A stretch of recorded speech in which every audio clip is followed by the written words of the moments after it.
everybody. Welcome back to another Sunday night of shenanigans.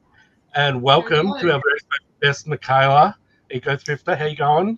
Hello, everybody. It's great to be here. Thanks so much for coming on. Thank you for having me. We've got a lot to chat about. We've also got Cara and JT in, a couple of the regulars. G'day. Thanks for jumping on.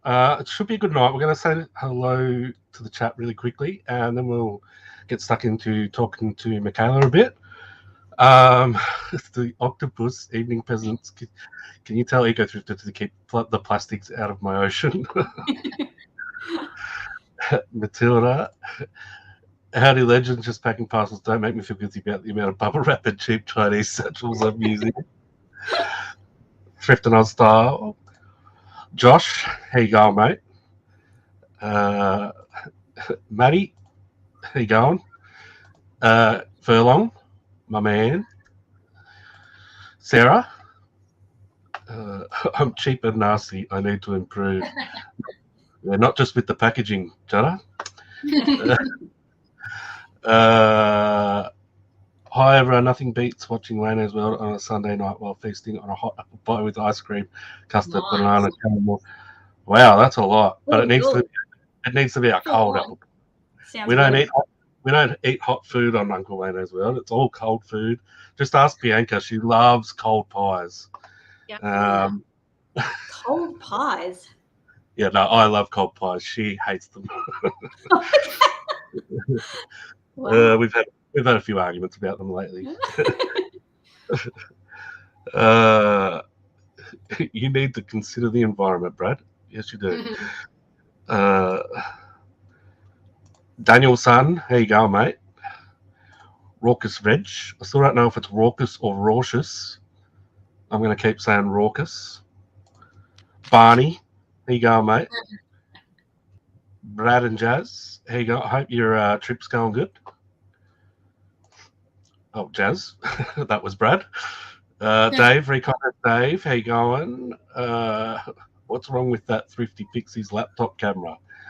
She's got her laptop on the side. Yeah, it's like this.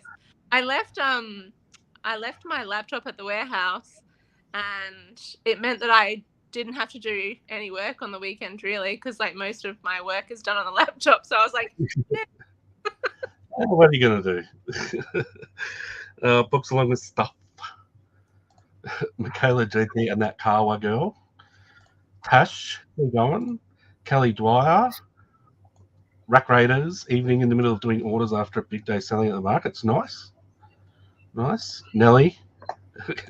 Cold pies. With no sauce. Life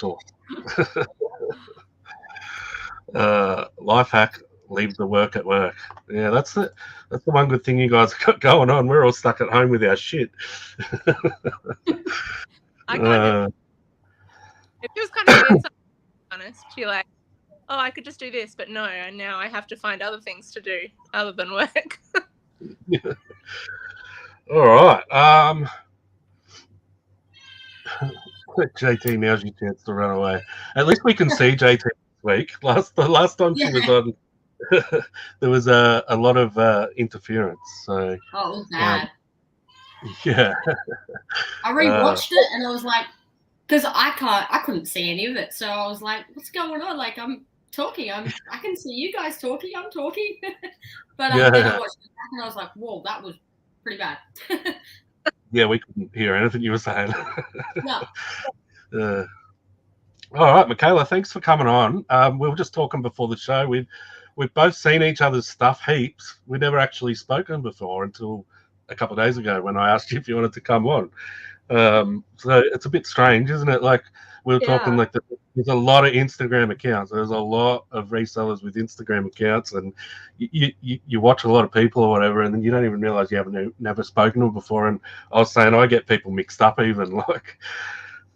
Yeah, it was so interesting. Like seriously, when I messaged you, I'm like, I'm not following him, and the same with JT. Like then I went through, I was like, I'm not following her. What? It was so strange. So, yeah, thank you for reaching out.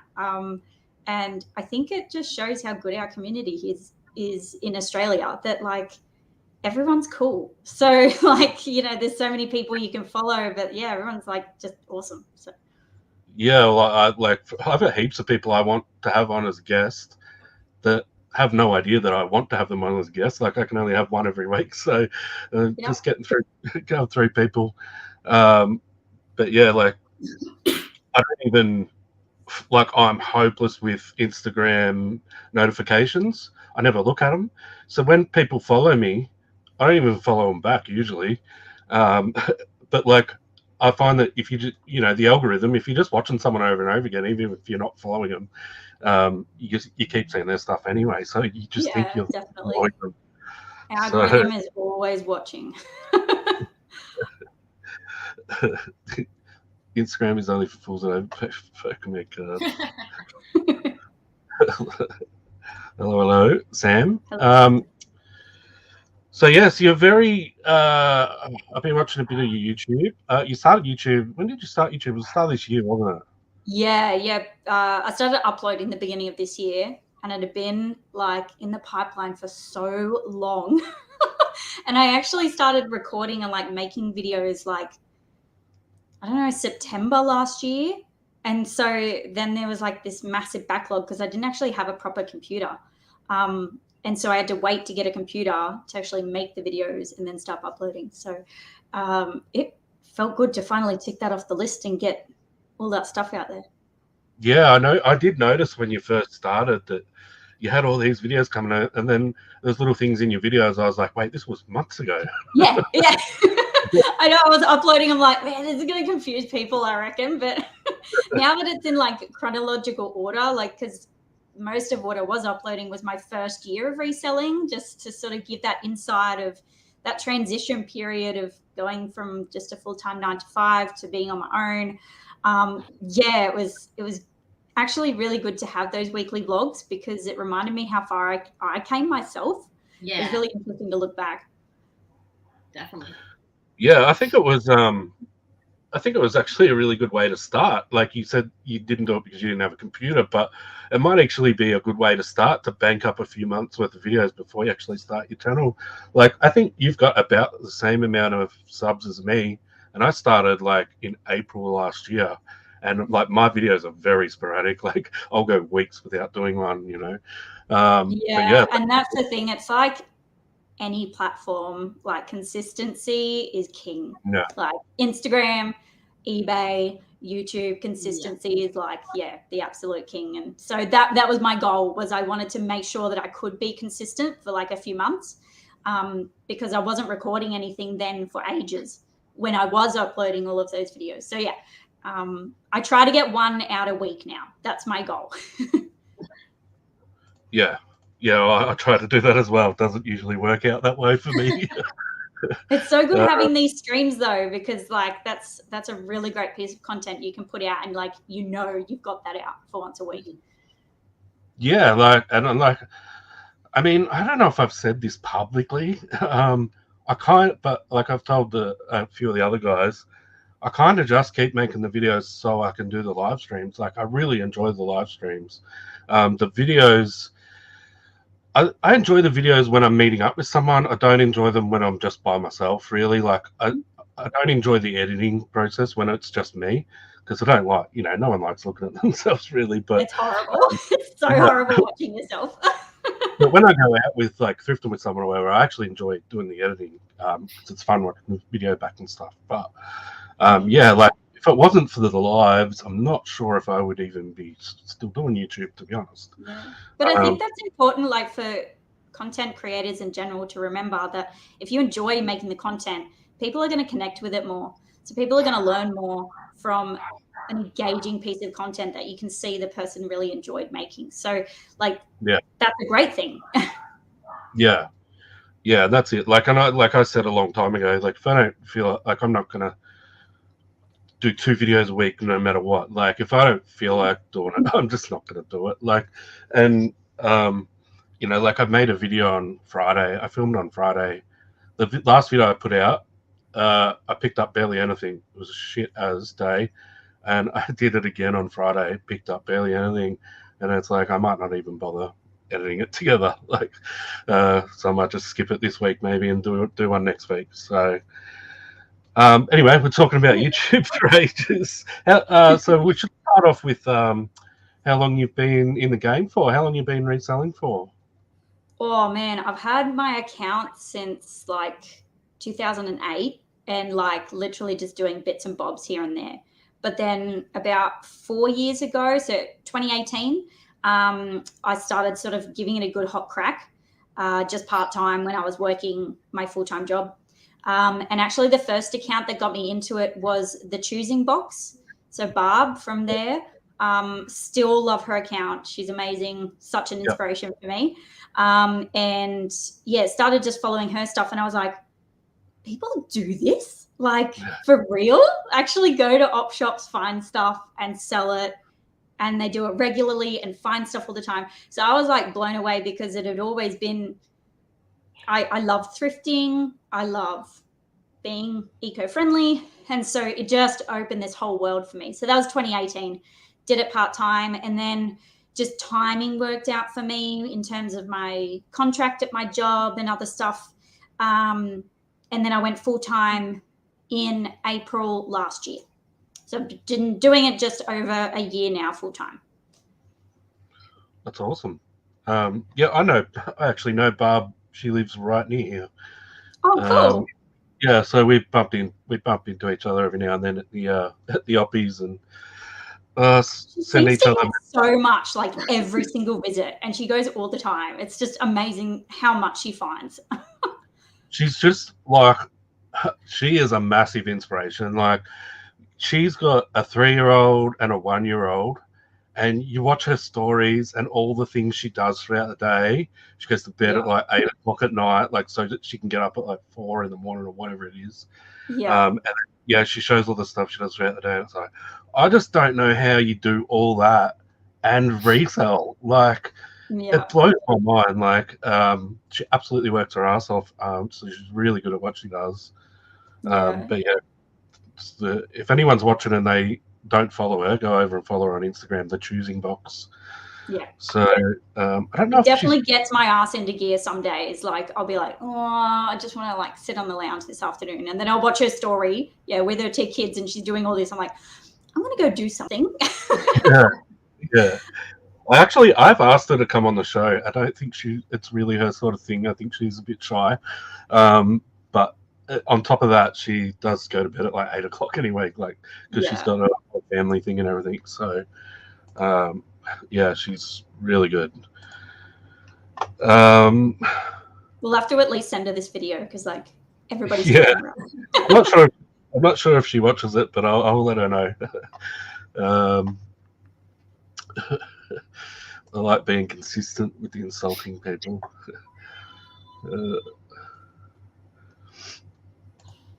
I love Mikayla's channel. I feel like I'm learning about eco stuff and reselling.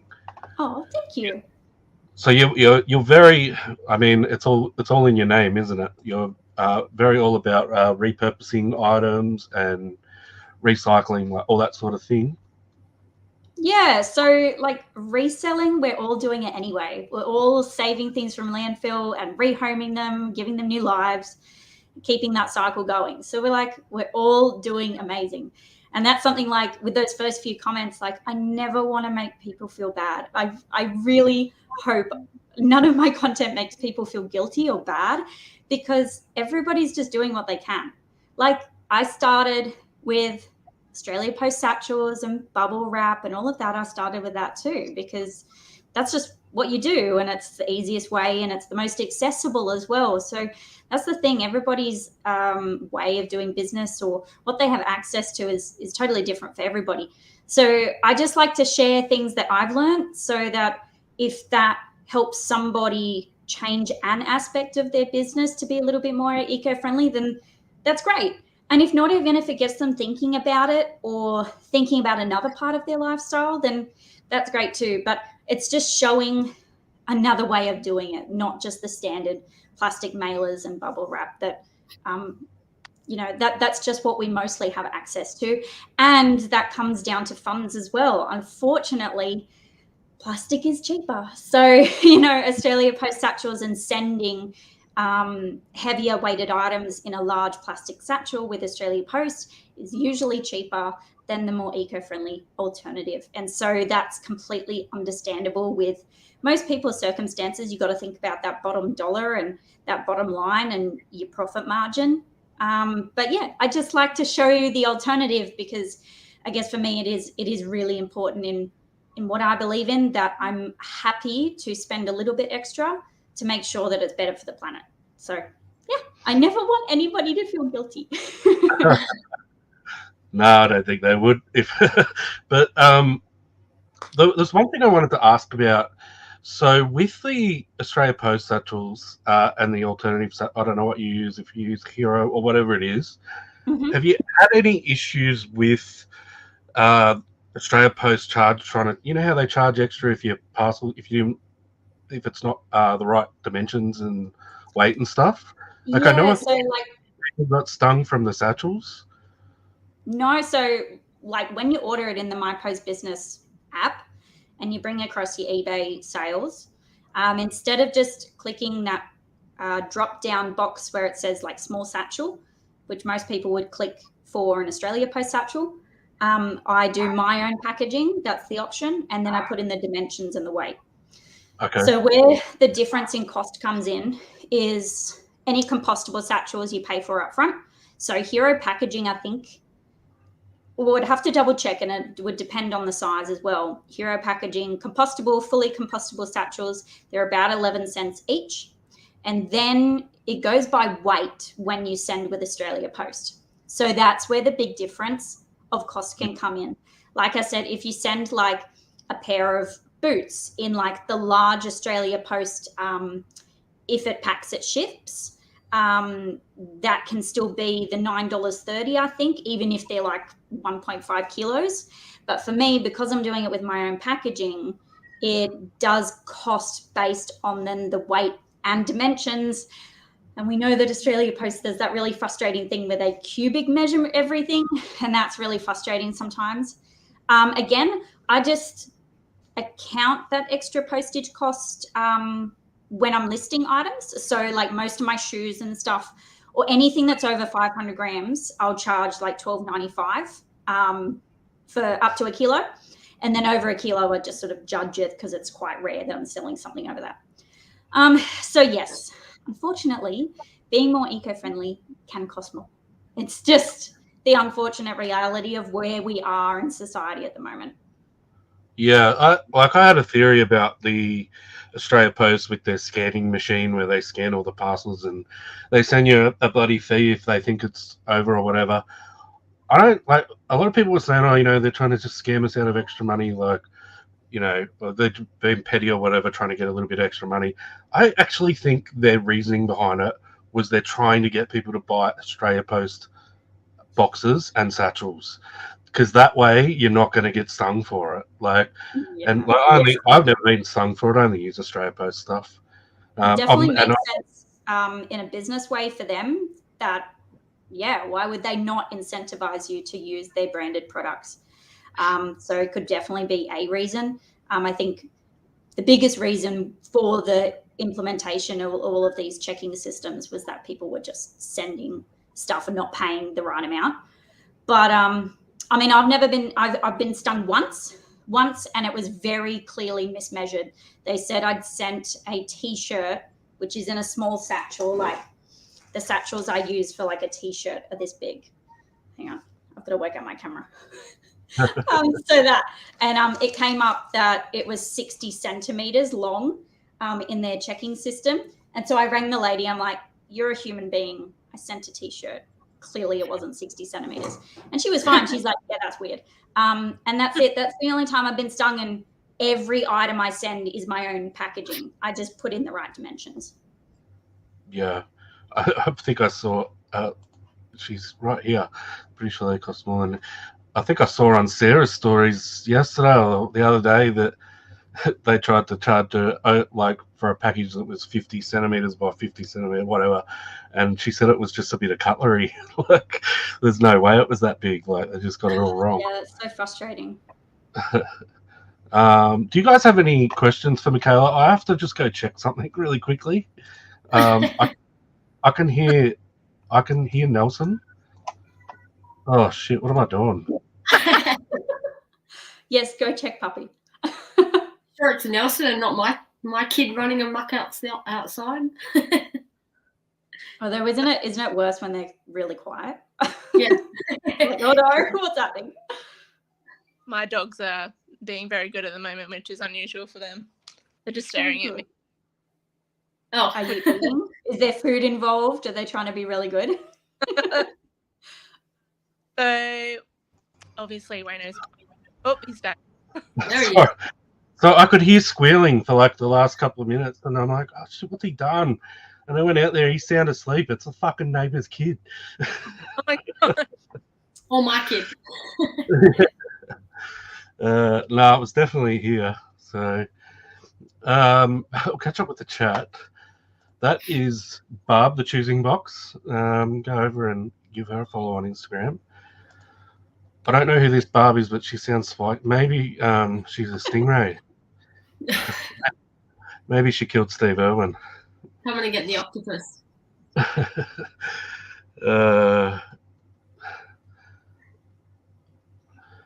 Bowden, how you going, mate? Christian, I've started using newspaper, egg cartons, recycling boxes, and satchels in my shipping process. So far, so good. Awesome. I'm going to be really... Actually, that comment brings up a really good point. Like, all of those things, except the satchels, are free. So, yes, there's some aspects that do cost more, but like, newspapers, you can get old newspapers from newsagents for free.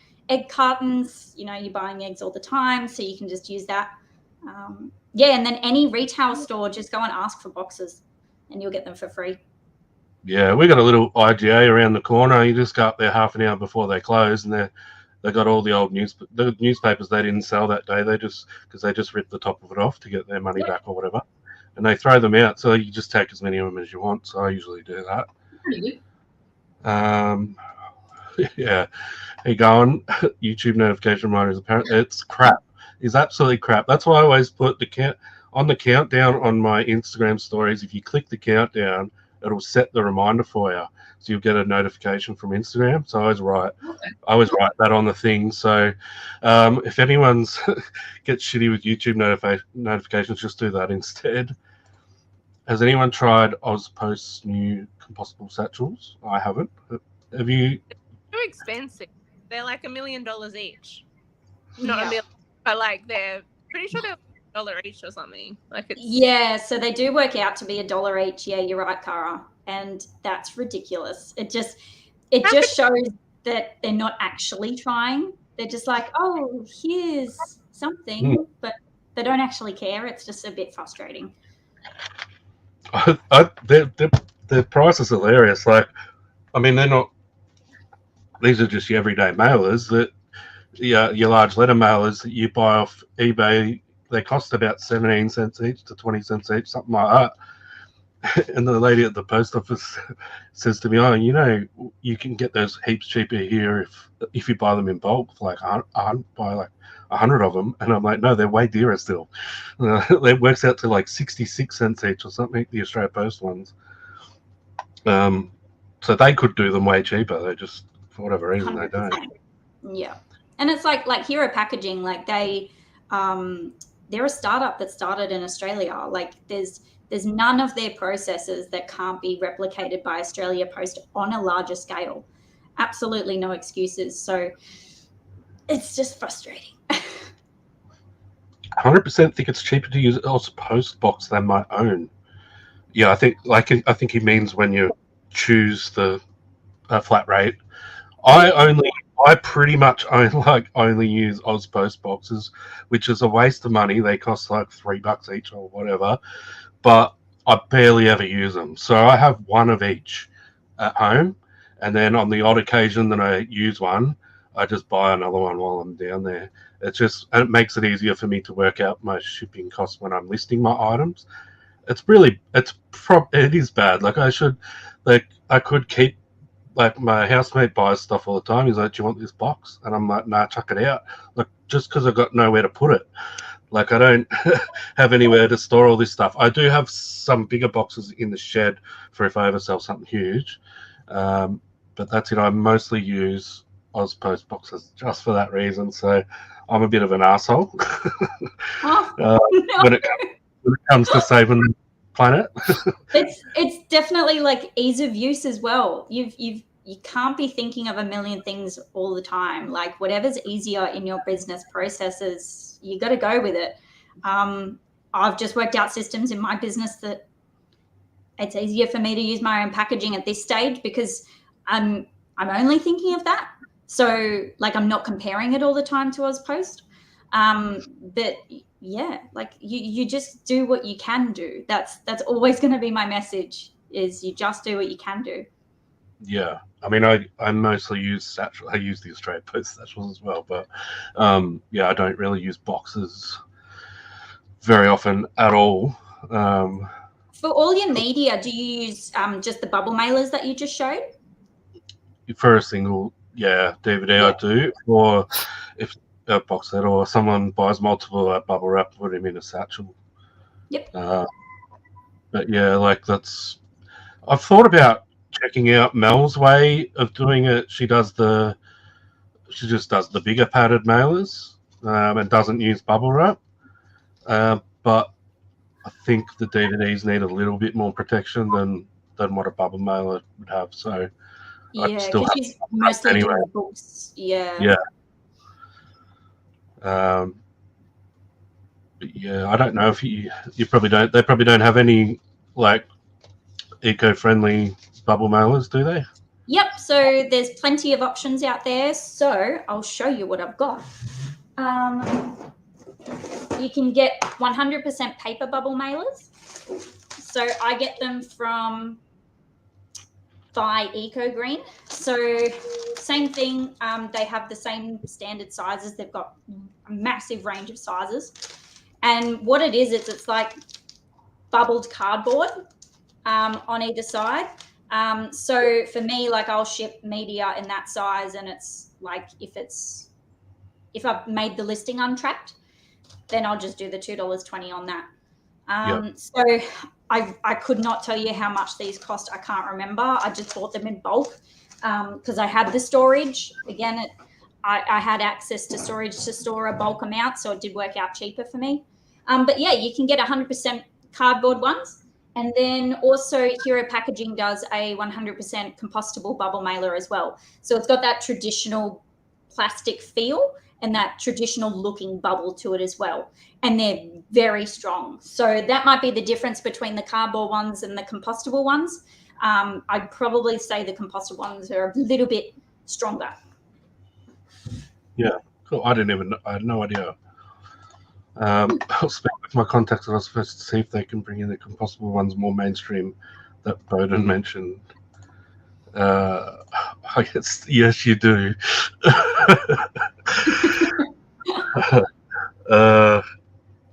If AusPost wanted to be serious about the environment, they would provide eco-friendly packaging for free, as they do so they do that in the USA. Wow, I didn't know that. Yeah. Yes. Well, if it was free, everyone would use it, wouldn't they? Yeah. Yeah. So, and that's exactly right. Like they do have an eco-friendly manager. I can't remember the exact title of her, but they do have a single like staff member and department that works on being more eco-friendly. There's just no excuse. Like there's no reason that they can't make things more accessible for everybody. Bowden's saying they do cost more than the Hero satchels, but you can, if it fits, it sends. So maybe if you have a couple of heavier items, it might be worth getting a couple of the Australia Post satchels, the eco-friendly satchels. Oh, the compostable ones. Yeah, it would definitely work out cheaper. Yeah, if you've got the compostable ones that are that, if it fits, it sends, then yeah, like for items like boots and stuff that are a bit bigger. Yeah. Yep.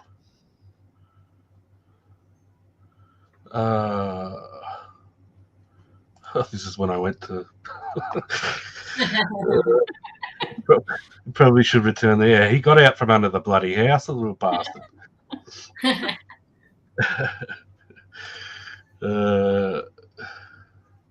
Lots of people in the chat just talking amongst themselves. Out of the cupboard, Wayno. Have just heard that The Environmental Protection Agency of Victoria is investigating Flipper's overuse of bubble wrap and plastic. I thought that was going to be a serious comment for a second. It's a 500% increase in cost to use environmental satchels. There should be a government incentive for them to reduce the costs, especially with, Yeah, they should. Yeah. Bunnings boxes and newspapers. Yeah. I used to go dumpster diving for my boxes behind Harris Scarf until they started locking their bin. Wow. Bastards.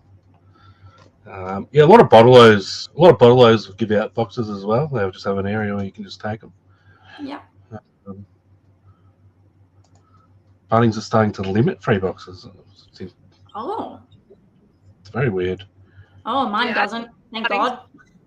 They say only like a certain amount of boxes you can take. Wow. Mine's pretty good unless there's a limit of boxes, and then they're like, oh, just take a couple. But normally, I'm pretty lucky. Yeah, that would explain it. Like that people are taking too much. So like for their general customers coming through needing them. But like for big businesses like that, they have to pay for their recycling to be picked up. So it's a benefit for them to let people take the boxes for free. If they didn't do that, then they'd have to pay extra recycling fees and for like JR Riches to pick up an extra bin each week. So it works out well for them. But yes, they've got to think about their customers first. Riley, how you going? Transformers question. Store my stock in the satchels and have held out on getting compostables. They may start breaking down. How long do they take to break down? So they do have a shelf life. So if you do buy them, I don't know. Each brand has a different shelf life. So like Hero Packaging is a brand, and then there's Better Packaging. There's a few out there now.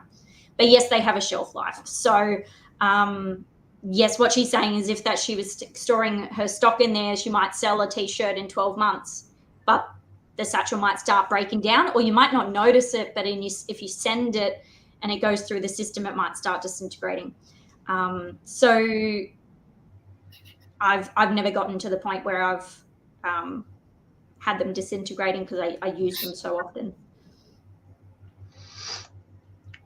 I get free bubble wrap from the panel beaters. Yeah, they would get bubble wrap, wouldn't they? And like that's great. That's still reusing a resource and keeping it out of landfill for that little bit longer. And it's free. Like you can't break free stuff. That's always good. So bubble wrap costs a fortune. Like it really does cost a lot of money. Well, I only buy my bubble wrap. I know people get it shipped to them from eBay or whatever, but I find it's cheaper at Officeworks, so I just buy it from there. It doesn't last long. I bubble mailer all my DVDs, not bubble wrap. Bloody hell, there's heaps of Lozzie, how you going? Hospitals are good for Baxter boxes, super strong and lightweight. Don't know what they are. I think reusing everything that comes to me as a start, so all my Amazon. Yeah, that's what I was saying before. Like, my housemate will be like, "Do you want these boxes?" And I'm like, "Nah, just like." There's no point in me just keeping heaps of boxes that I'm never going to end up using, but it does feel like a bit of a waste to chuck it out. But and you don't want to be hoarding stuff. Like that's never fun. No. But definitely reusing is always the first step. So that is fantastic. Yes, even reuse the backing from our shipping mailers for filler. I probably should do that. Yeah, that's awesome. Cara does that. Yeah, I've seen Cara do it. Yeah, that's fantastic. I asked the supermarkets for their U-Foods and Muscle Chef packaging as they just chuck it out, which is so sad. Yep. Shelf life is a real issue for the suppliers it's why they keep stock levels low and run out. Yeah, that makes sense. Yep. Secondhand Gang Vic, how you going? All right, we are well and truly over halfway through the show. So we've got our little, what do you call it? Show and tell segment. I forgot what it was called there for a second. Do you want to go first, Mikayla? Oh, I can. Okay. So I had a really cool jacket, and I was like, that would be amazing. And it's sold, so it's gone. I'm so sorry. But I want to show and tell these. It is in one of my latest YouTube videos. But these are Nike socks. They're dead stock, made in Australia. Still sealed. I know nothing about them. When I found them in the op shop, there was one that had sold that looked very similar to this for like $245. I haven't seen anything similar to these since then. There's a lot of like vintage Nike socks out of the packaging that are selling for like $60. But being in the packaging, I'm not sure. If anybody has any other information, that would be amazing. But I've got these listed high just to see what happens at the moment. But yeah, that's probably my coolest item at the moment. That's nuts. I like to think about like, how did these not get used? Some like old man buy them in the 80s and like shove them in the cupboard or something. I'd love to think about the story behind them too. I could tell you how they don't get used, because men get given socks all the time for Father's Day or their birthdays or whatever. And like, if they're anything like me, they never ever wear socks. So they just get, there you go. Mystery solved. Covered thongs everywhere for me. So if they were mine, if they were mine, I'm a reseller. If they were mine, I probably would have donated them. Wouldn't have even thought to bloody check them out. So there you go. That's a good one. How about you, Cara? What do you got for us? We can't hear. Yeah. Sorry, I'm like fucking all over the place. Like, my phone was going flat, and then the dogs wanted to go outside. Man. Anyway, something I bought for myself last week. There is a vintage shop near us, and I've only been there once, but I bought these. So Yeah. These are cute. So these are something that I collect. There's another one. I just dropped it on the floor, so I can't get it now. There's a great quality show right now. These are like a brand called Enesco, and they're actually not labeled Enesco on the bottom. Sometimes they are, but they just say Japan on these. But these are actually quite valuable. They knew what they had. So I paid up. I paid $60 for them. Wow. But on eBay, they can sell, like, I'm not selling them, but and they're very hard to find in Australia, because these were only back in the 50s, 60s, they were only imported into the USA from Japan. So it's very, very difficult to find them in Australia. It's like only if someone has like bought them online, or like maybe went to America and bought them back then and bought them back to Australia. But yeah, so they're a Nesco. They're like a salt and pepper shaker, and yeah, they're probably worth about 80 to 100. Like, yeah. So that's all right. Wow. Cool. That's Are awesome. they salt and pepper shakers? Yeah, the other one I dropped. So I hope it's still intact. It's on the floor over there somewhere. They are really cool. Awesome. JT, I know you had a bit of trouble getting something because all your stuff's at the warehouse, most of your stuff.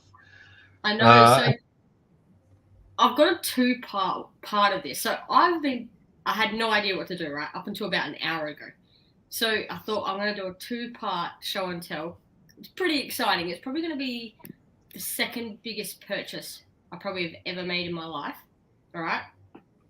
Wow. My first one is this. This is what kicks me through the morning. So not a coffee drinker, right? Never been into coffee. But I found this and I thought this is actually pretty damn good. But the reason I'm kicking into this is because there's one of these little girls on the way. Wow. Congratulations. Congratulations. So, baby number 2 is on its way. little girl. So I was like, well, that's a pretty good show and tell. It just dropped an absolute bomb on us. I wasn't expecting it at all. Well That is done. amazing. Congratulations. I'm gonna need this to get me through to the next one. Much better than my salt and shakers. No, I think that's a pretty good one. Yeah, that is unreal. Yeah, very happy for you. Yeah, so due in January, I'm thinking it's going to be an Australia Day, baby, at this rate. Oh wow! So yeah, that would be where we're at. But yeah, that's my show and tell. That's so exciting. I could train her up in world domination. The octopus is literally the only person that didn't say congratulations. It's great to world domination. Just one show and tell forever. Yeah. So it's probably another reason why I don't do YouTube anymore. Because I'm trying to really hammer this business for the next 6 months. Just really just get this going so that come the time that I'll take off, then it will help run itself, and Brent will be there to pretty much keep it going for the time I take off. I was going to say condolences, but I usually, when people tell me that they're having a baby, I usually say condolences.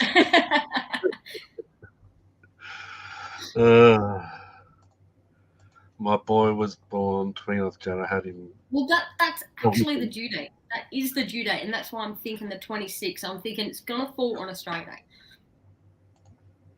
Congratulations. And Uncle Wayno World exclusive, yes. It is, because I haven't even told my friends. Oh wow. We've told the family and everything, but we're still going to make a Facebook thing and tell the world. But yeah, there you go. There's an exclusive drop. Awesome. Blowing the comments up. My show and tell's no good now. I'm not. Oh, no. I mean, I look like I'm having a baby, but I'm not. I look like I'm having. This funny story actually. I was out for lunch. This is a few years ago with Cal, my mate Cal, and her friend was pregnant, and someone said, "How many months are you?" And she said 5, and I said, "Oh, me too," like as a joke. And Cal just goes, "Try 8." That's pretty cool. How many eggs does an octopus lay? Hundreds of thousands at a time. I believe she's one egg. All right. Thanks for the info, Chris. I'll grab my show and tell out. I'm showing this off because I want help with it. I showed this on my Instagram when I first got Instagram, like early last year, whenever it was. And I just sort of chucked it in a tub, and it's been sitting at the bottom of all the tubs. So I dug it out. It's a women's Mambo jacket. It's going to be hard to see. I'll try to stand up. It's going to look way better than it does. It looks way better in person than it does on camera. So yeah, it's like it's got a hoodie. It's got those little Mambo logo. It's got all these little stars over it. It's just really nice. Problem is, like, this tag is all faded. It doesn't really look like any other Mambo tag I've seen before. But yeah, I was kind of, maybe I'll put some pictures up. The buttons have got like a Mambo logo on all of them and stuff. Because I don't know how much to list it for. I literally have no idea. Do an auction. Do an auction. Yeah, I probably should do that actually. I'll take myself out of solo. Yeah, so I just thought I'd show that off. Maybe I could, if anyone knows a lot about Mambo or whatever, hit me up because I'd love to know. I just happened to be walked the Vinnie's in Traralgon. The women's jackets just happened to be right up where you have to walk past. So I was walking past, and that little Mambo logo on the there was just sticking out like dog's ball. And I'm like, what's this? I picked it up. It was $25. I was like, oh yeah, I'll take that. It's vintage, like it's old. You can tell it's old. It's at a price that you're pretty comfortable with it to go. So like, if you say you want 150 for it, start at 100 and then just see where it goes. That's just me. Oh. Model it. It definitely won't be. I don't know if you've seen Tommy Boy, fat guy in a little coat.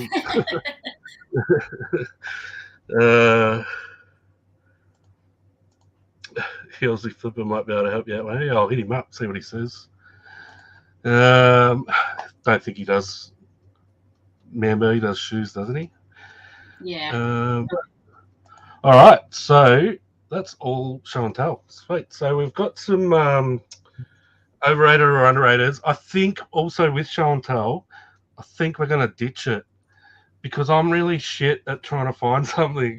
Because I said I didn't have anything. Well, that's the other thing. Like, I feel like I don't want to feel like I don't want to feel like I'm giving guests homework. Oh. So I don't know. Like, some people like it, some people don't. So Yeah, I say enjoy like thinking just about make it. it like, you know, hey, if you've got something to show, then show it. Well, but if you don't, then Well, no stress. I'm not sure yet. Like, I might maybe it's just because I'm here every week. Like, and I'm mainly dealing DVDs. Like, if I just show a DVD every week, it's going to be pretty boring. So maybe I'll just get the other three guests to do it each week, or maybe I'll do a different. We were talking about in the group chat before. I might do a different segment. I'm not sure yet. So I'll think about it during the week. Brainstorm. What are we doing? All right, so we've got the overrated or underrated. Instagram shit itself just for the show, so I've had to screenshot them all individually. The first one is Toby, and we already had this one last time JT was on it. It's St Kilda. Yeah, of course. Yeah. Sadly, at the moment, I'm going to say overrated because but with the way the other teams have played, just like Richmond and all that, we're still in with a chance. So, still in with a chance. Yeah, just. This one might be for you, Mikayla. The picker next door said AFL. I don't get it. I don't get it. So I shared this on my story last night. There's actually like a research article that's been released that shows the definition between Aussies, where Queensland and New South Wales, like I'm in New South Wales, so for me it's everything's NRL. Everything is marketed NRL. We grow up with.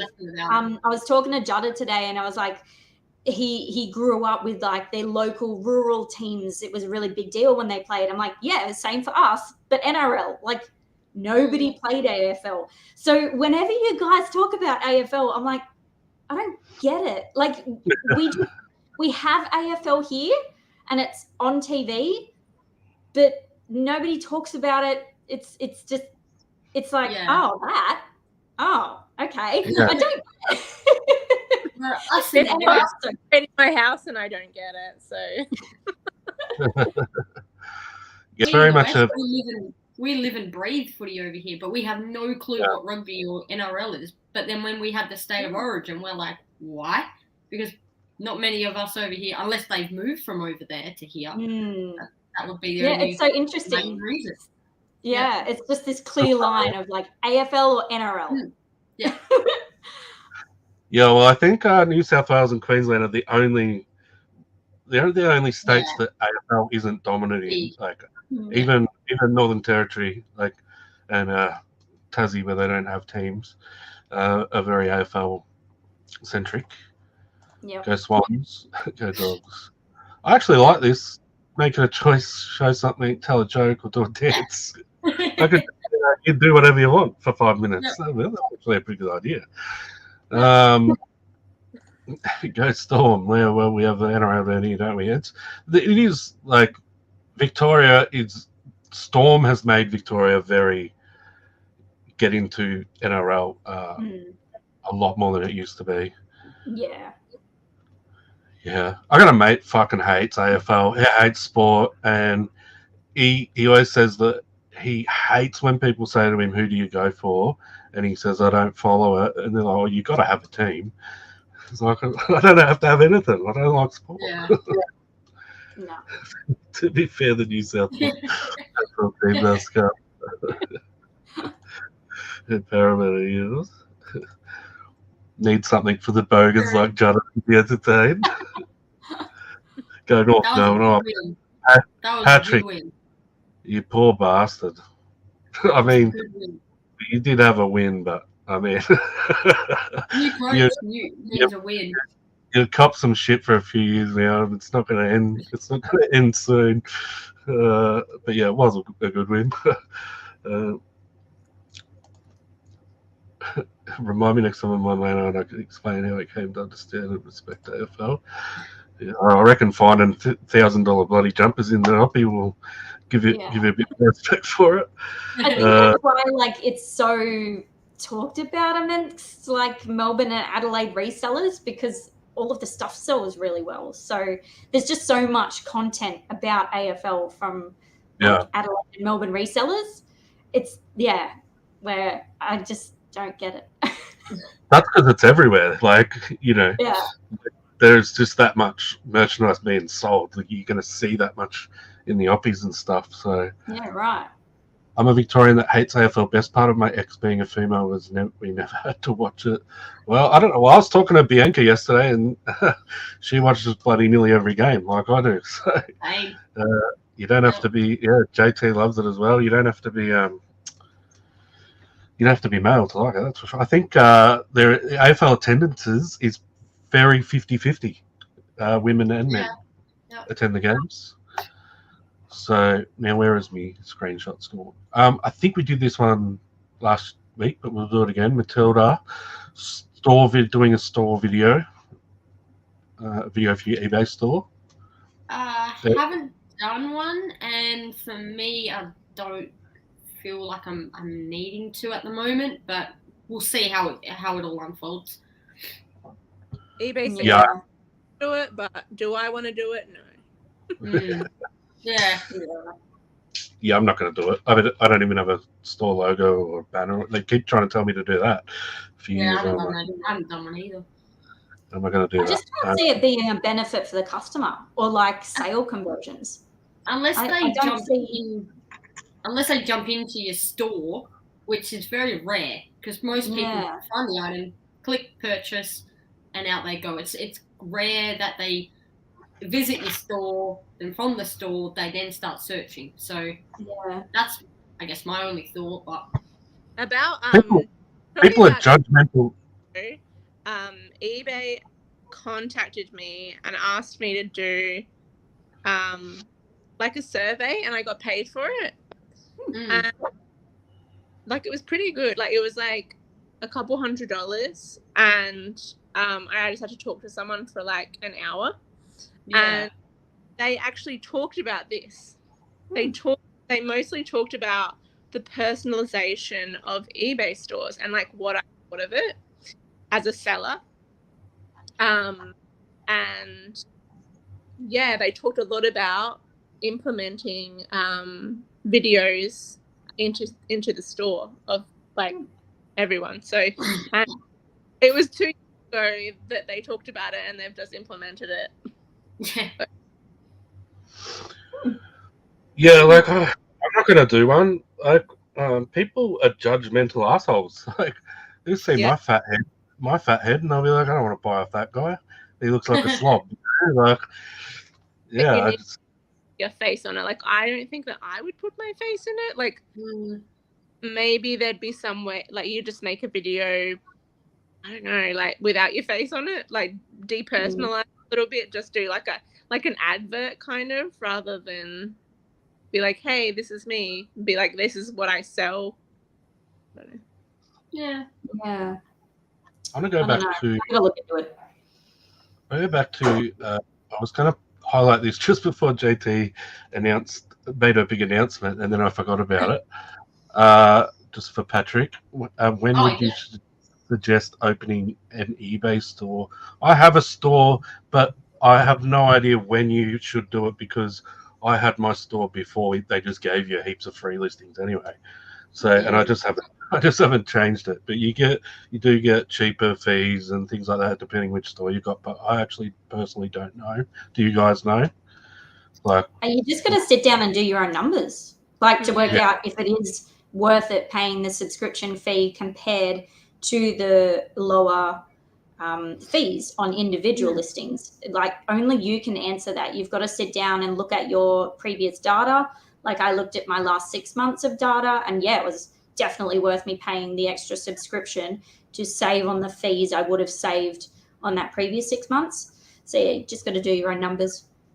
Yeah, it is a hard one because I guess for like me, I went from having no like store for like 2 months from the moment we bought that. You know, we pretty much bought the hall, and then we just went straight into a store just because we found we got a little bit cheaper on the fees, and we could do the promotions. Whereas without the store, you can't do promotions.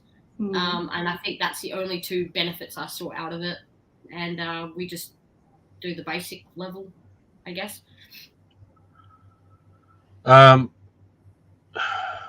think I'm camera shy. Wayno, you're too in. I wasn't being like self-deprecating or anything. Like, it's just a reality. People are like that. They're like, they see a fat guy and they just think, I don't want that slob sending me his shit. Like, people are just like that. Some people, not all people, not most people, but it's just a reality of the situation. I don't really care. Mine is just a Canva one. Talks about what I see. Yeah, well, I guess you could do that, yeah. That's the thing, isn't it? For me, I keep my eBay selling private and I don't want my face on it. Yeah, fair enough. I did a slideshow with pictures of Found by accident that the featured store monthly fee is jumping. Oh, wow. Yes. I didn't know that either. That sucks. I've got an overrated or underrated for you. It's because it's shit me. It's the one thing that with eBay that I think shits me the absolute most, and it's promoted listings. It's gone up from 1% to 2%, the minimum. My sales have dropped off this weekend, so I haven't changed it. Like, I think that's why they've dropped off. They're still pretty good, my sales, this weekend, but they are a little bit down, and I reckon it's because I haven't changed them. What do you guys promote yours at? I only had mine all at 1%, just so that people would see my listings in, when someone looks at one of your listings, it shows mine instead of other people's.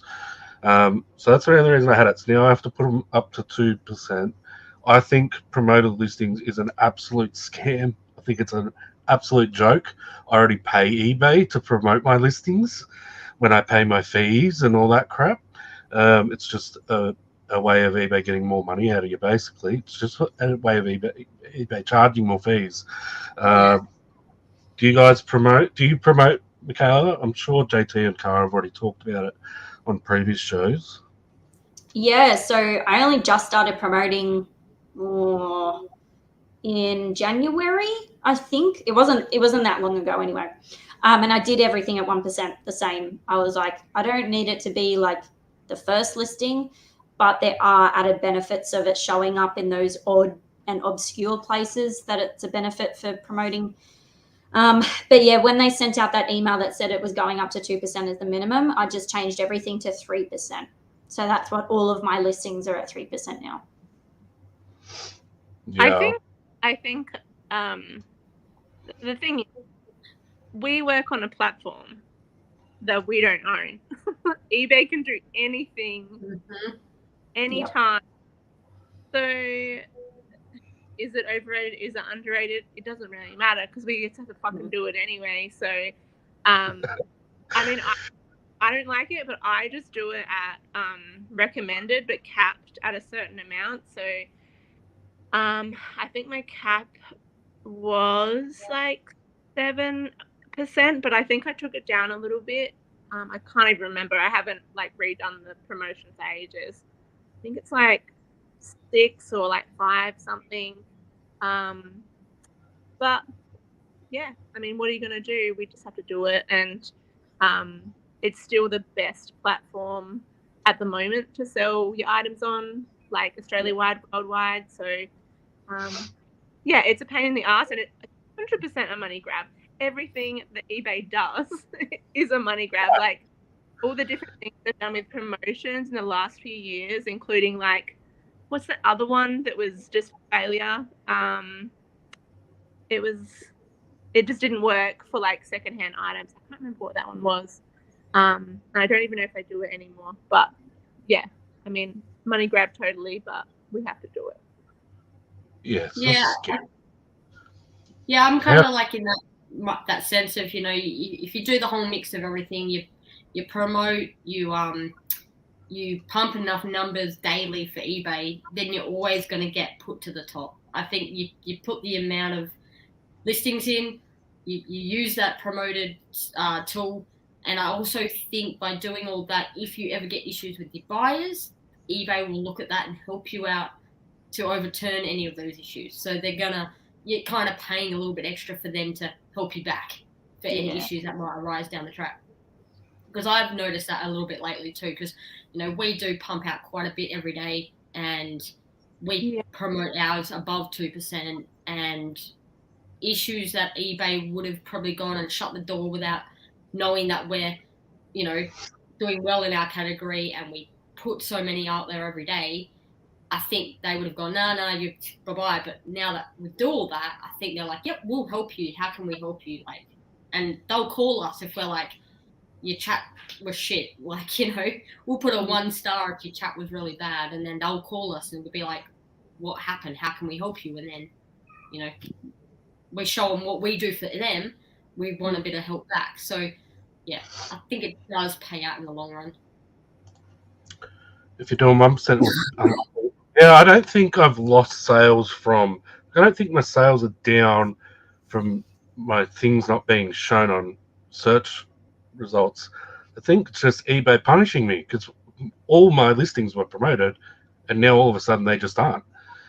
So I think they're just shitty with me. Like, I've still done like 37 or 38 orders this weekend, so it's not terrible. But over the last couple of weekends have been like 60. So yeah, eBay seems.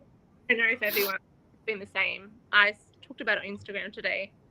Like, just overall, I don't know. I've talked to a few people, and it's not the same for everyone. But I feel like eBay, and maybe it's just like the economy has just been down a little bit. People are worried. There's more COVID around. You know, whatever fucking wave this is, I don't know. There seems to be a lot more around, and I think people maybe are just being a little bit more careful with their money. I mean, I don't know. The same with you guys, if you feel like your sales are down a little bit, or I think we've just been steady. I think because we do a lot of auctions as well, so for us, we haven't noticed too much of a difference. So. I mean, like, because now we're obviously one, and so like we all know like what's going on with each other's stores, and they're all our stores. But yeah, Brad and Jazz have been, you know, like pretty consistent. Like, sales are pretty good, and things like that. But as I said on Instagram today, like, mine haven't been that great. So I was going to ask you about that. I forgot. Hey, like, I mean, I've talked about it. Like, I haven't talked about it a lot on Instagram, but I've talked about it a lot to Brad and Jazz and stuff, and being like, I'm so sad. I'm letting you down. Like, yeah, it feels like we're allowed to have those moments, though. Yeah, it feels even worse. Like, now that we're like this team, and yeah, I feel kind of shit that like it's my store that's like not helping with like our goals and stuff like that. And there's a lot more at stake, like, for you compared to 6 months ago. So yeah, it's just a natural feeling. Yeah. Are you listing? Are you listing? Are you listing different categories now, though, on your? So, like, I was fully niched into clothing, really. Like, I have a lot of knowledge in other things, but for me and my processes, listing clothes was just easiest for me, and that's what I was doing, and I love doing it. But now what we're doing, so Daniel, he had a large storage unit of stuff. Daniel's one of our business, and when we came into the warehouse, he brought all that across. None of it was listed on eBay, and it's a lot of shit. Like, there's a lot of stuff, like good stuff, but and Daniel knows a lot about vintage as well, and has bought a lot of vintage in the past, and a lot of that vintage has been put onto my store, and it makes sense to save money, obviously, because we're trying to save money at the moment. We don't need to be going out and buying like thousands of dollars worth of stock. So we've been listing from that stockpile, and I haven't been listing much women's stuff, just like a little bit here and there. So I mean, I don't know if that's it. I've been listing some really freaking random stuff, but like in the best way. A lot of vintage stuff, but also just some random bits and bobs. Like I sold $210 worth of Schley animal figures to someone today. Oh, yeah, I saw that. Oh, that's crazy. Like, I had no idea, really. I knew that they were popular, but then I didn't realize someone would pay $210 worth for little, like, animal figures. A good comment by a lifestyle reseller there is school holidays. Like, that could be making a massive difference to your store in your niche. Where in my niche as such, it might be improving it, whereas in clothing for women, it might not as be, because I guess, mums and dads are hustling around the kids at the moment. Yeah, true. I'm way behind in the chat. You just made me realise. I'll find that. This is where I'm up to. I think it's a fair call. Think if you're paying a percentage and can get 5. Tell me, like, I don't have a problem with I have to pay eBay fees. That's fine, and that's all outlaid for me when I sign up and everything. It's just like, just increase the fees if you want to increase the fees. Don't stop fucking around with these promoted listings and shit. Like, don't piss in my pocket. Don't piss in my pocket. Tell me it's raining. Like, I think as well, though, like, in saying that, promoted listings is a scam and things like that, you have to think that, like, how much stuff is on eBay. Like, there's so much stuff on eBay. How do eBay choose? Like, we theorize about the algorithm all the time. Who's coming up first? Why this happens? Blah blah blah. A promoted listings is also good, so they know that if someone pays them a certain amount of money, they do put their listings at the top. Out of, like, say, you search dress on eBay, like, how many, like, will 1 million things come up? So if you have a promoted listing, then they get to choose. They're like, okay, these people definitely are going to show up here. And maybe that's, like, easier for eBay in a way. I'm just, like, chucking that out there. I'm not sure, but maybe part of it.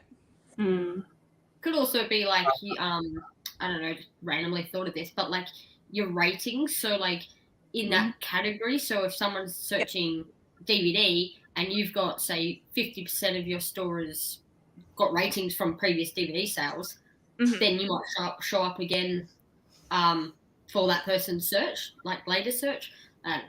Nobody will ever know, sadly. It's all marketing, and it's all just like how much marketing you want to do at the end of the day. Like, eBay is a massive marketing tool. Yes, it's a marketplace, but it's very closely linked to Google. It's all about SEO. It's if you leave eBay and you have your individual website, you can have a basic website. You just pay for hosting and a server, and that's what you pay for, and that's what you get. If you want a website, an amazing SEO, and amazing marketing, you have to pay for that. Like, you do pay for what you get. Yeah, I agree with that. 99%. Sorry? You go. Sorry. Oh, I was just going to say, I don't know how you guys would do it with your categories, but like for me, I've been using Instagram a lot to like publicize the items that have just gone up live on my store.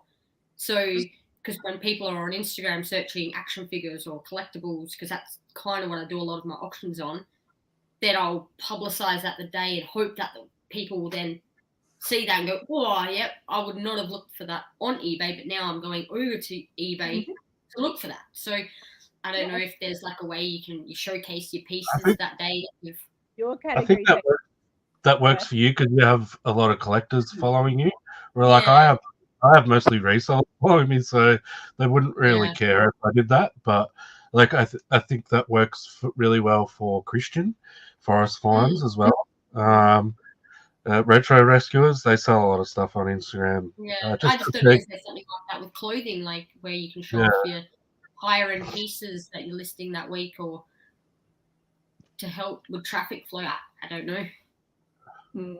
Yeah, I need to definitely I use I don't use Instagram to like push sales to my eBay store, but I definitely do have people who buy stuff who are from Instagram, which is very nice. I actually got a really lovely message from someone the other day saying they'd bought something to support me, which was really nice. Oh, that's cool. That's nice. Yeah. If you do have, if you're a reseller and you do have Instagram, like even just showing like some of the things that you're listing for that day, you might not think that someone's interested in those things, but I mean, there's been multiple times where like I've shown stuff in the warehouse and people are like interested, or like not even just warehouse, but like that's how I made like quite a bit of money on Instagram, like in the last like few years, just from like selling stuff via Instagram instead of on eBay. So yeah, I don't necessarily like advertise, but you know, if you've got the right followers, definitely Instagram another option. I'm going to put two of these messages together. 99% promoted guaranteed sales. See, I think it's garbage. I only promote at the lowest. The last few weeks, 9%, because then you would get no money. Yeah. Sorry? I think that's a joke. Like. Oh yeah. Oh okay. Yeah, I thought he was just saying it's guaranteed. Like, but a lot of people do say that anyway. Like, you have to promote. Like, it probably depends on your category. But like, I've been listing 40 to 60 DVDs a day for the past few weeks, and I've been selling 20 to 25 a day, and I only have my listings promoted at the absolute lowest. So, like Brad said before, my listings aren't going to show up in top of search results because of my promoted listings, because they're not promoted very high. But like Bowden is just here. I haven't listed a single DVD for over 2 months and wasn't moving many. I listed a few this week. Like, a lot of my sales have been my old stock that I couldn't move. Like, it's just because of how much I've been listing. Like, I really don't think it. Like, it definitely, it's going to help you to promote you certain categories for certain items or whatever, but I don't think it's the be all and end all. We got taken a long time on this one. I think the type of the exact item definitely makes a difference too. Like, I know Judd has talked about it before, where like if you have a collector's piece that you're the only one selling it, you got to weigh it up yourself. Like, yeah, if you promote it, well, you're the only one there, so it's not going any higher. But like we've said, like there's other parts of eBay that it gets advertised, so you're benefiting from those additional things instead of just going above 100 other listings. So I think weighing it up on each individual item that you list as well can help. Yeah, and like I'm sitting here saying it's garbage. Like, I shouldn't say that. Like, I think it's garbage for me doing DVDs. You know, like what I just do for, you know, works for me. Like, so it's going to be different for everyone depending on your store and what you've got. There probably is a bunch of sellers out there that promote a listing that really helps them make sales and stuff like that. But yeah, like I sort of said, it's I just don't think it's the be all and end all, and it's just different for each person. Yeah, I think clothing is definitely the be all and end all, just because eBay have made it that way. Because especially women's stuff. It's eBay is very clothing heavy. Like it's not just reselling clothing, but everyone's selling their clothing. And if you don't promote, it's very difficult to make consistent sales, especially in the women's category. Yeah, so that just confirms what I just said. Like, basically, like I know nothing about women's clothing, so I can't have an opinion. I can't just blanket my opinion across every category, can I? Like, but yeah, it's just one thing that really shits me about them. It's just like, I quite often think to you said before, if you type in dress, there's going to be 1 million results.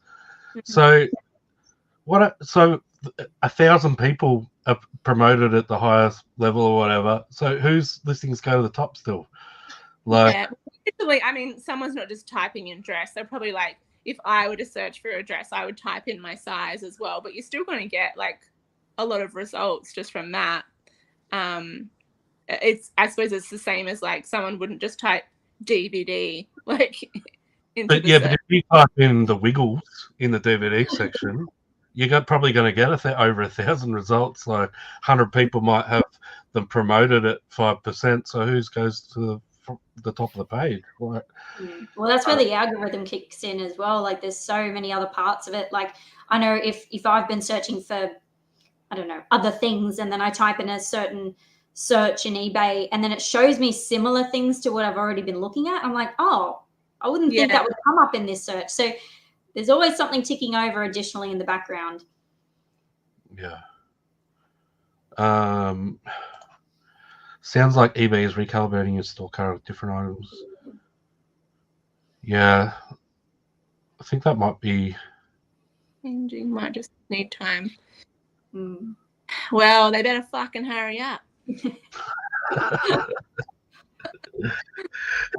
Great conversations, ladies and Wayno. I appreciate you all. Keep up the solid work. Onwards and upwards we go.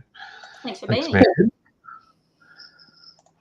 I just joined and it sounds like I've missed the start of a good conversation. Yeah, we're nearly finished. We're way over. Like, we are way over. I'll just have a quick look through. There is some more O-rated or unrateds. Working with 2 Aussie thrifters.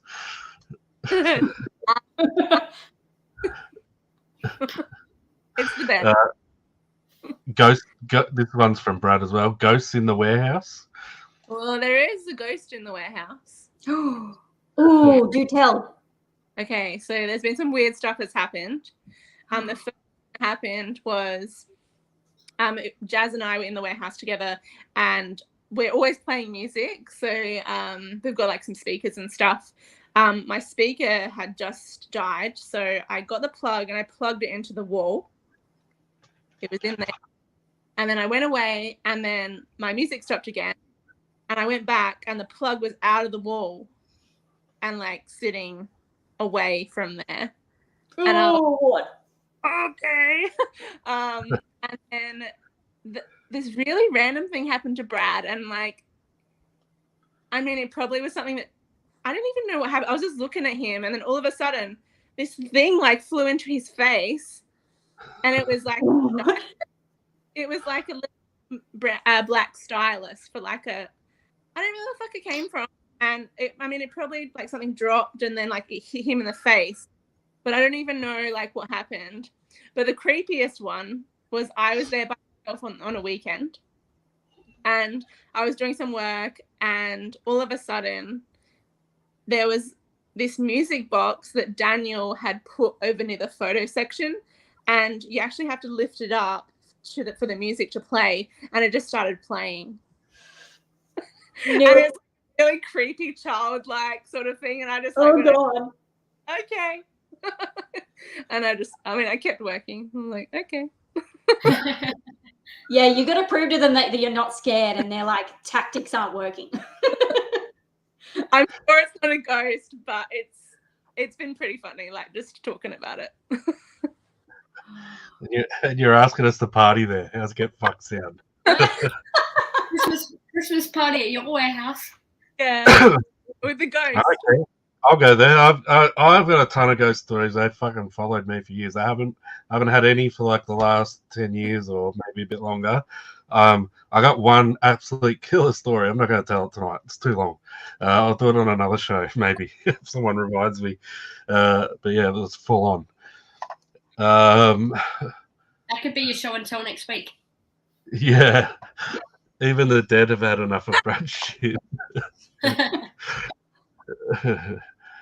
Haunted house by night. Run some tours. My kids' toys start playing all the time. That's just what happens. It's a ghost boat, okay? Apparently they follow certain people. Like, this is what I got told because I had so many of them. Halloween venue for sure. We'll go with one more because I want to. Nephrite91 wrote, Depop is underrated, so much easier to use than eBay, and customers are more considerate. I don't know anything about Depop. I don't use it. My opinion on it is if you use eBay, you've got a lot more people that you're selling to. But I don't really do clothes and stuff that much, so that's more. What about you guys? Do you use JT? You use doing it, me? Like, it's definitely good if you have a niche, I think. Like, say if you're doing Y2K clothing or something like that. Yeah, and get like a few followers and stuff on there, and you kind of have to have better like nicer photos than on eBay, but like they look kind of different and cool. And I think the age range on Depop is much younger, so yeah, I mean, you definitely could make some money there. Yep. But no, any of the stuff. Does amazing. He's just like killing it over there. I use it as additional. Like, I had 2 sales this weekend that were really good. I would never be able to rely on it, but it's a great additional platform. I cross-list things that are going to appeal to that younger audience over there, so I don't cross-list everything. But that's all I do. I just cross-list it over with the same description and photos as eBay, because I know it's not going to be worth putting in that extra time for me. The most frustrating part about Depop is getting people asking to model the things. And I know it's innocent. It's totally innocent. It's not like all the people that we do have on eBay that are very interesting. It's completely innocent, but it's just frustrating. It's like, no, like, especially when it's stuff that, I don't know, it's like a men's extra large jumper. Like, I can't model that anyway. But my store is very clearly a variety of things, and I still get people asking me, like, yeah, like, it's just annoying. People assuming that I'm a size 6 woman. Like, no, I'm not. So I can't. Yeah. And it's so easy to check your store to see that you're obviously selling a variety of things, not just things from your wardrobe. Yeah. Sorry to cut, guys, but I have to head off. Yeah, it's totally fine. I gotta get the little one to bed. So, but thanks for having me on tonight. Thanks for coming on, and thanks for dropping that news. Congratulations. Yes. Yeah, really happy for you. All right, guys. Thanks everyone in the chat, and I'll see you when I see you next. See ya. Bye. I say I'm too fat. Yeah.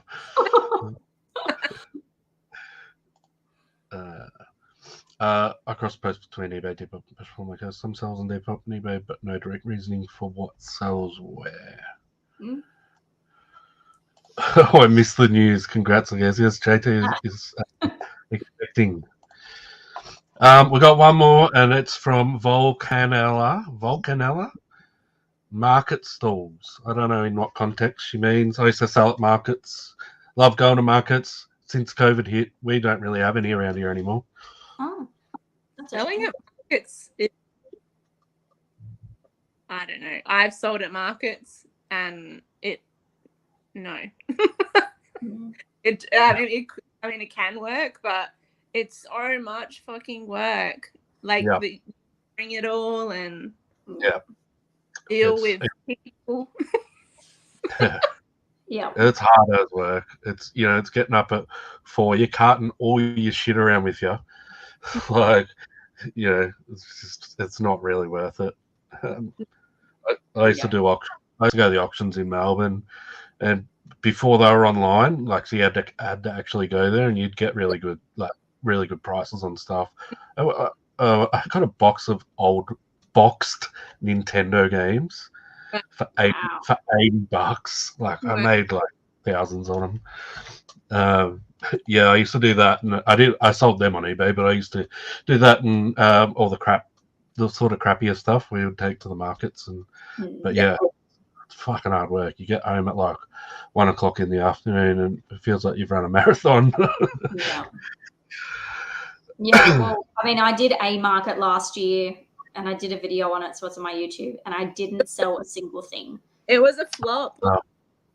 I was devastated. Like I did have a solid cry. It was so much work because it was. I literally spent the whole Friday like pricing everything, organizing it, getting it into the tub so I could just pick it out, and it was easy. And then you got to actually go and do the market. And then when you come home, you have to unpack everything. Oh my gosh, it wasn't worth it. But I do garage sales sort of every 6 months just to clear old stock, like stale stock that's been like on my eBay for like 12 months. And that's a totally different mindset because I'm just wanting to get rid of it. So for me, I find that's worth it. So the garage sale I did like 2 weeks ago or 3 weeks ago was definitely worth it. But I'm not putting the effort in. I'm just sticking the stuff out on a table. So yeah, market stores, people that do it, like there's a lady on Instagram called Not Too Shabby Markets, and she does markets, and like her market store looks amazing. I think that's the other thing. You really got to have a look to it too. But yeah, she does really well, and she does them regularly. So it'd be interesting to get like somebody like that who does them regularly with secondhand clothing. See what they think. Cool. All right, we probably should wrap up. It's been going for an hour and a half. JT's already taken off. All right, thanks for watching, everyone. Thanks so much for coming on, Mikayla. It was great to meet you and have a chat. It was a really good show. Thank you so much for having me. This was awesome. I'm so happy that we finally communicated, and everybody that joined tonight, and seeing Cara again. This has been awesome. Yeah, it's good fun. Thanks again, and thanks Cara as well for jumping on. No problem. Sorry about all my random just turning my camera off. All right. I think we're going to see you hopefully in 2 weeks when we do the whole vendor house, the whole crew. Yeah, definitely. And I've got next weekend. I think I've got next weekend locked in. I won't say who it is because every time I do that, something happens and I have to get good. Yeah. So next 2 weeks should be good to go. So yeah, thanks again for coming on, guys. Thanks everyone for watching. We will see you all next week. Bye.